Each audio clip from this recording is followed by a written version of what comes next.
সামনের সপ্তাহে টয়লেটে একটা এসি লাগাই গেলাম। আপাতত জঙ্গলে কামড়া ছেড়ে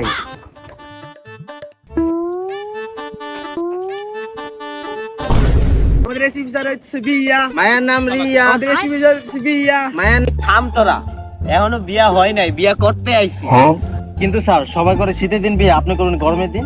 এমনি যে রোদের হিট, আবার যদি বিয়ার পর হিট দেন তাহলে তো হিটে হিটে আগুন লেগে যাবো গা। এই তোকে উল্টা পাল্টা করার জন্য আমার জীবনে কিছু হইলো না। আমি জানি আমার জন্য বিয়েটা করা কতটা জরুরি। এত বয়স হয়ে গেছে গা আমার, সাড়ে কোনো টেডি নাই, জীবনে কোনো বেডি নাই। যেসব পোলাপান আগে আমার সামনে ল্যাংটা ঘুরতো, তারা এখন বউ নিয়ে আমার সামনে দেয়া ঘুরে। সকালে একটা পোলাপান দেখে ওগো বউয়ের ফুটফুটে চেহারা, আর আমি সকালে ওইটা দেখি তোকে মতো কুত্তার চেহারা। এই চুপ চুপ, আমার শ্বশুর আইতাছে, চুপ কর শ্বশুর। আসসালামু আলাইকুম শ্বশুর আব্বা। ওয়ালাইকুম আসসালাম বাবা, এটা কি তোমার বন্ধু বান্ধব? আরে না, এরা তো আমার কলিগ। এ হলো দয়া, এ হলো অভিজিৎ। ও তো বাবাজিরা কেমন আছো তোমরা? দয়া, অভিজিৎ, তোরা এটি কি করতেছস?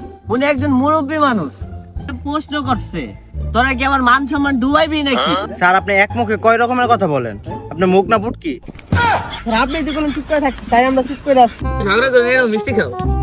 আরে আব্বা, আমার সাথে যারা আছে ওরা তো মিষ্টি খাই না, আপনি মিষ্টিটা নিয়ে ফ্রিজে রাইখা দেন। অভিজিৎ দয়া,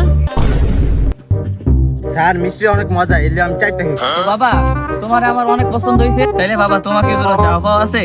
আরে না আব্বা, আমার তো শুধু আপনার মাইয়ারই প্রয়োজন। তো মাইয়া কি করে? আমি বেশি কিছু করি না, এই মধ্যে ফ্রিল্যান্সিং করি। কি করে ফ্রিল্যান্সিং এর কথাটা না কইলেও পারতি, এইবারও বিয়াটা হইলো না। তো গাইস, ভিডিওটা শুধুমাত্র বিনোদনের জন্য বানানো হয়েছে। সবাই মজা হিসেবে নেবেন। আল্লাহ হাফেজ সবাইকে। বাহ।